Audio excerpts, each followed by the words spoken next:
2 दिनको जिन्दगी हेर्नु 2 दिनको अरूले रमाउन हाल्दैन आफै रमाउनुस् आफै रमाउन सिक्नुस् के 2 दिनको जिन्दगी एक दिन जन्मिन्छ एक दिन मर्छ सिर्फ 2 दिनको जिन्दगी हो मेरो टिकटक हेर्नु भयो भने त आधा टेन्सन दूर हुन्छ तपाईहरुलाई त्यसो हुँदा दिन पनि एकदम आनन्दले जान्छ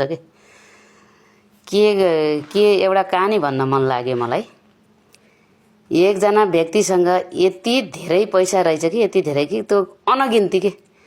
अनगिन्ती पैसा रहेछ हेर्नु त्यसले पैसा युज गर्ने ठाउँ कहीँ पाइन्छ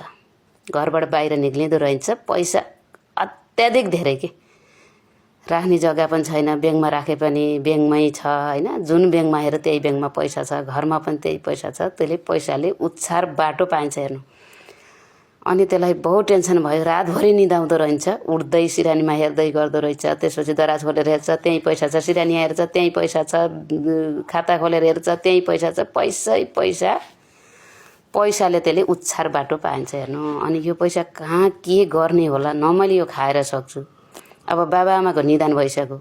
आफ्नो म्यारेज भएको छैन बच्चा बच्ची पनि छैन श्रीमती पनि छैन भनेपछि यो पैसा मैले के गर्ने होला कहिले खाएर सक्ने होला के गर्ने होला भन्दो रहेछ कसैलाई दिन भनेपछि 1 रुपैयाँ पनि फेरिमा दिन सक्दो रहेछ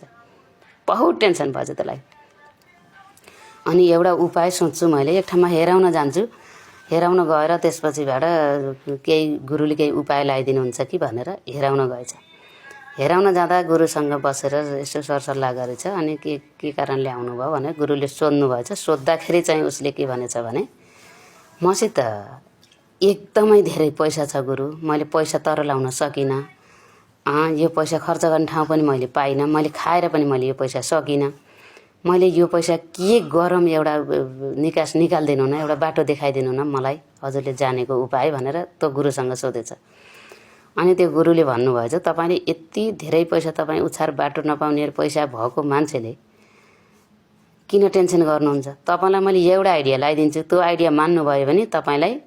एकदमै निन्द्रा लाग्ने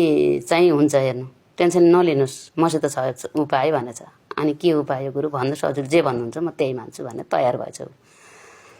अब हजुरले के गर्नुस् भन्दा तपाई जान सक्ने र तपाईले के मतलब यति ठाउँमा म जान्छु भनेर तपाईले इच्छा गरेको ठाउँ जति तपाई पुरा घुम्नुस् यो संसार देख्नुस् तपाईले संसार देख्नु भयो भने तपाईले पैसा युज गर्ने ठाउँ पाउनुहुन्छ अनि त्यसपछि हजुरलाई निन्द्रा पनि लाग्छ भोक पनि लाग्छ तपाईलाई टेन्सन पनि हुन्न सबै कुराको क्यारी सोलुसन हुन्छ यसबाट भनेर त्यसपछिबाट गुरुले बाटो लगाइदिनु भएछ अनि कसरी घुमौं त नि सर गुरु भनेर सोध्दाखेरि चाहिँ उसले के भनेछ भने गुरुले चाहिँ एउटा गाडी किन्नुस् आफै चलाउन सक्नुहुन्छ नि आफै चलाएर यो संसार डुल्नुस् आफैले चलाउन सक्नुहुन्न भने ड्राइभर पनि किन्नुस् ड्राइभर पनि किनेर यो सारा संसार त्यो ड्राइभरलाई लिएर तपाई घुम्नुस् घुम्नु भयो भने तपाईले यो संसार देख्नुहुन्छ संसार देखेपछि तपाईले पैसा युज गर्ने ठाउँ पाउनुहुन्छ अनि त्यसपछि तपाईको जिन्दगी उज्यालो हुन्छ तपाईलाई टेन्सन भन्ने कुरो एक रति पनि हुन्न भनेर गुरुले भन्दिनु भएछ त्यसो भए ल अब त्यसो भए म गाडी किन्न जान्छु भनेछ र आफ्नो बजेट अनुसारको अब कतिको किन्नु अब गाडी किनेछ गाडी किनेछ आफूलाई चलाउन त आउँदैन अनि त्यसपछि ड्राइभर पनि किनेछ अनि ड्राइभर किनिसकेपछि ड्राइभरसित सारा संसार घुम्न भनेर हिँड्यो त्यो घुम्न हिँड्दाखेरि चाहिँ तपाईको कोही ठाउँमा त्यसले यति पीडित मान्छे देख्यो त्यो पनि त्यसको ज्ञानमा पर्छ यति दुःख गरेर पनि त मान्छेले खाछ भन्ने ज्ञान भयो उलाई कोही ठाउँमा जाँदा त्यसले भन्दा धेरै कमाएको मान्छे पनि देख्यो तिनीहरु खुसी भएको गाडी घोडामा हिँडेको सबै परिवारसित खुसी भएको देख्यो त्यो पनि एउटा ज्ञान पर्छ त्यसलाई सारा संसार सबै कुरा हेर्दाखेरि कसैले फ्याक्ट्री खोलेर हाई छ कसैले ग्यारेज खोलेर हाई छ कसैको के छ सारा संसार हेर्दाखेरि त्यसलाई सब कुरा चित्त बुझ्यो पैसा गर्ने युज गर्ने ठाउँ पनि पायो त्यसले सारा संसार डुलेपछि अनि फेरि फर्केर गुरुसँगै गएछ अब गुरु मैले बहुत ज्ञान पाएँ हजुरले दिएको ज्ञान मलाई अमृतै भयो अब मैले एकदमै अब मैले पैसा युज गर्ने ठाउँ पाएँ अब टेन्सन नगर्नु भनेछ अब गुरुलाई 2-4 लाख कति दियो त्यसपछि गुरुलाई खुसी बनाएर त्यहाँबाट निक्लिसकेपछि अब मैले एउटा फ्याक्ट्री खोल्छु र त्यसपछिबाट पैसा युज गर्छु मैले मेरो पैसा भनेर फ्याक्ट्री खोलेछ अनि त्यसमा 100 जना कामदार राख्यो अब कामदारलाई दिएपछि त्यहाँ पनि पैसा खोटिने भयो अनि त्यसपछि यताउता गर्दा गर्दै त्यसले त्यो संसार देखिसकेपछि पीडितहरूलाई दिन पर्ने रहेछ भन्ने पनि ज्ञान आयो त्यसलाई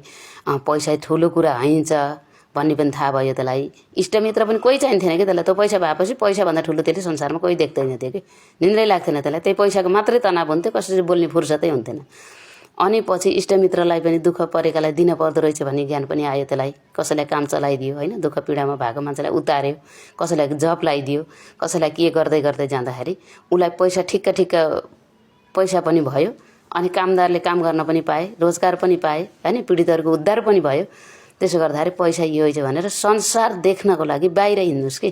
बाहिर हिँड्नुहोस्, को कसरी हिँडेको छ, को कसरी बोलेको छ, कसले कसलाई सहयोग गरेको छ, सबै कुरा सिक्नुभयो भने बल्ल तपाईँले पैसा कमाएको अर्थ हुन्छ कि। कोठाभित्र बसेर